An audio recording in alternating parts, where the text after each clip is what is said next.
Hey, how's it going, everybody? Matt Houston here, and today we're continuing with the Campaign Diaries, Campaign Diary number 2.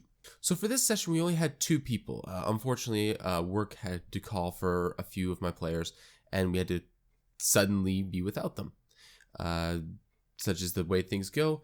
And, well, with the commitment of rain or shine, as long as there's 2 players we're playing, that's what we did.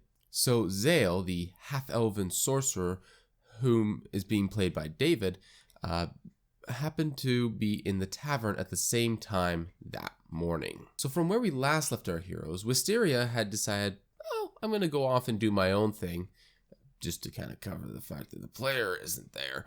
And Gambit, being left alone in a tavern and not knowing what to do, said, I'm going to make music. Maybe pay off my breakfast or something. Being in the tavern, of course, Zale had noticed the performance and thought, I could join in on this, and started a fantastic duel of music. Interestingly enough, Zale is just as good on a flute as Gambit is on the lute, the drum, the piano, the pan flute. He's good at a lot of instruments. He knows how to play a lot of things. With very little leads and next to no information, Gamba had decided to go to the local guild in order to figure out maybe there was work that Wisteria had gone on and didn't tell him.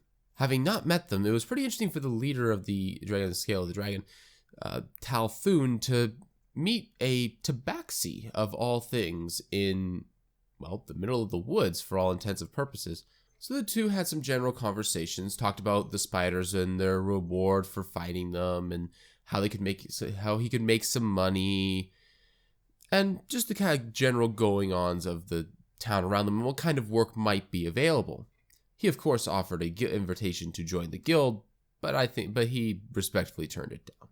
Being more interested in the spider-oriented work, Gambit asked if there was something that he could do that was a little bit more useful than just going outside the gate and slaying a few 8-legged creatures. Hector, who is the guild wizard, said that the best lead that they had, or closest thing that they had to a lead at the very least, was to go and investigate a village that was about 2 days out into the forest where the webbing was. They haven't been heard from in a couple of weeks, of course, considering that all the webbing has been coming through and no one has dared to try to travel through there, and the town of Deergate has its hands occupied with the orcs roaming about in the north. Unfortunately, there was no help available for Gambit from the guild. Binfine and Daldar had gone off down to Saltview in order to investigate more into this Hand of Durath type character.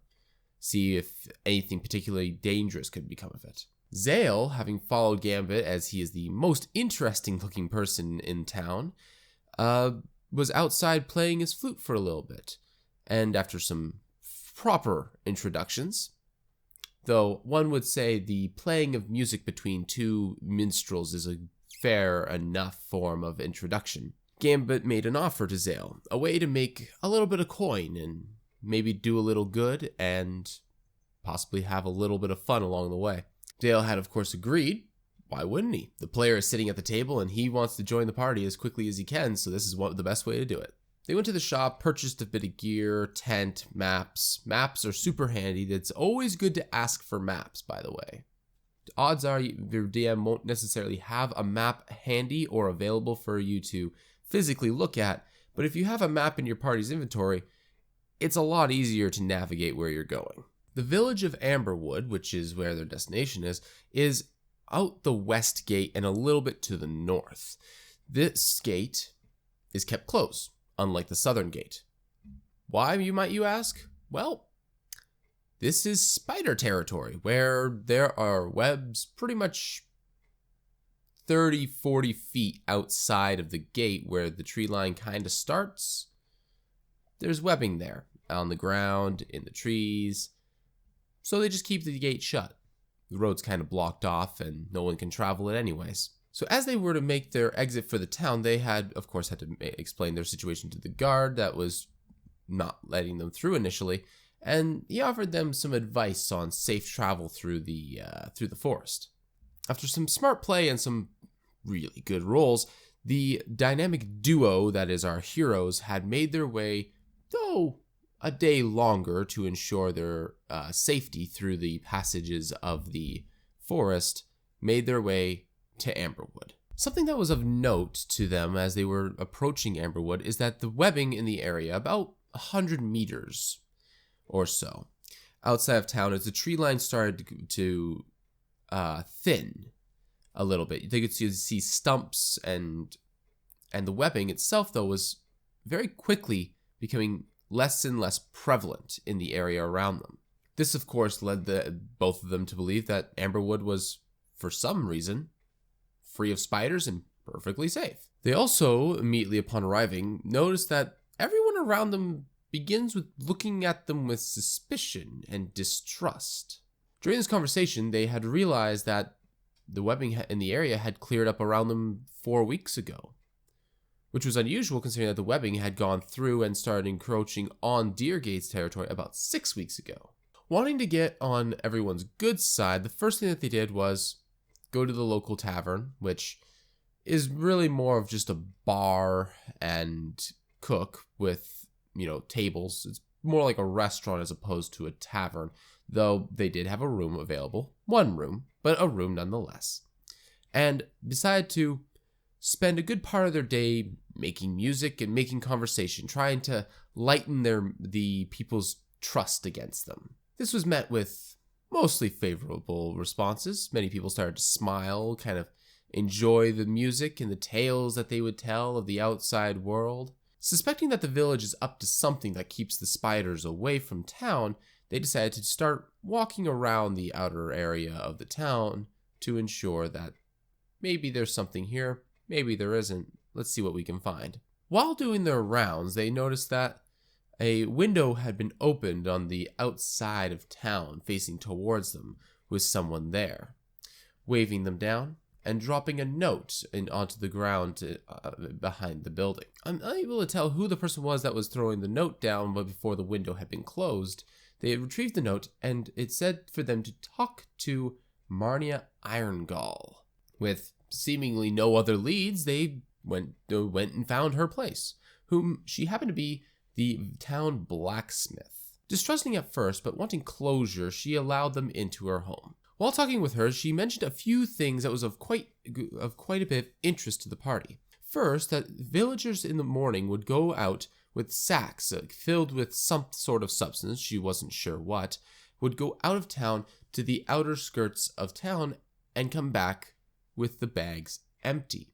She's not sure as to what was in them or what they would do with them or as to why they're empty, but people would go in different directions outside town, presumably to the perimeters, and then come back. Second, that her sister had died 7 weeks ago, and it was shortly after that time that the spiders had been showing up. She, of course, doesn't think that the two of them have anything to do with each other, but when asked as to why she was so distant, distrusting, and sad, that was her answer. While it wasn't mentioned directly, it was mentioned that her sister had died roughly in the same direction as the spiders had come from, about a half-hour's journey to the river. Of course, as one might expect, once her sister was being talked about, she became rather distracted and bothered, specifically by her death. Taking their leave, our heroes not wanting to take up too much of Miss Irongall's time, they had decided that it would be best for them to turn in for the evening. So, they went to their room, threw up a chair, and rotated watch for the evening, with the distrust still looming about from the village. And that was the end of the session. Something we had not done this session was we didn't get into any combat, which was a little bit of a downer for me. I was hoping to throw something at them while they were traveling, but what can you do? With proper planning and good hiding, it's very easy to slip through the night and not be noticed, even when something walks right by. Reward your players for being smart with planning, and players plan. Not every plan's going to work. Most of the time, plans don't work. There's a famous quote, I can't remember who it's by for the life of me, but no plan survives first contact with the enemy. It's a beautiful quote, and it's very true. In your years of playing Dungeons & Dragons, you will have the one time that everything went the way you hoped it did. And it will be beautiful, because it never happens. So without combat, this felt like it dragged on a little bit through roleplay, which is something that I want to make sure to avoid in the future sessions. There's a few other things I'd like to change about this, one being a little bit more on set with my characters. I feel like my characters are shaky a little bit, or more specifically my NPCs are a little shaky, and that they don't really flourish into the kind of appearance that I'm hoping. My lack of vocabulary when it comes to speaking with different characters, I find that I fall into my default speaking pattern very often. So that's something I would definitely want to work on. Something that I am trying to do though, and it wasn't entirely intentional not to have it without combat, but I knew it was definitely a possibility, and I wasn't going to make it too difficult for them to not have combat. Truth be told, they only had to roll, I think it was a 14 in order to not be noticed by spiders throughout the night. I think that was the highest thing that I rolled. And when you're rolling with advantage, it makes it pretty easy to make sure that you don't get noticed. This is actually a good point for other DMs out there, is do try to find the balance of exploration, roleplay, and combat that fits best for your players. Something that I discovered after having a conversation with them is that overall, my players like combat a little bit more than everything else, or at least that's how it's seeming at the very beginning of this campaign. So what do you guys think? What's happening in this town? David, whom is already theory crafting, has suggested that perhaps there's some sort of cult. They're sacrificing something. They're feeding some creature. Lots of possibilities here. He originally thought that maybe there was some ward stones around, but they didn't find any as they were walking about. And if it was simple ward stones, well, they could just place them along the path and there you go. It would take time, but it could definitely work. But no such luck. I feel like I did a pretty solid performance. I played off the other players quite well. There was one instance where I missed someone asking for whether or not someone was lying, and I feel bad about that because that could have given them a little bit more information more quickly. They got the same information regardless, which was good. Which is a happy fortune, I would say, with this scenario. But one thing is, make sure that if you're the DM, make sure that you're constantly paying attention to all your players. It is difficult if it's hard for you to focus on multiple things at once, but it is definitely the thing that you need to do above all else, is make sure that you're able to give your players the information that they ask for when they ask for it. So that's just about the end of this video. I'd like to thank you all for watching. Do comment in the troll's nest on the other side of this video and tell me what you think is happening in this village. There's a lot of possibilities.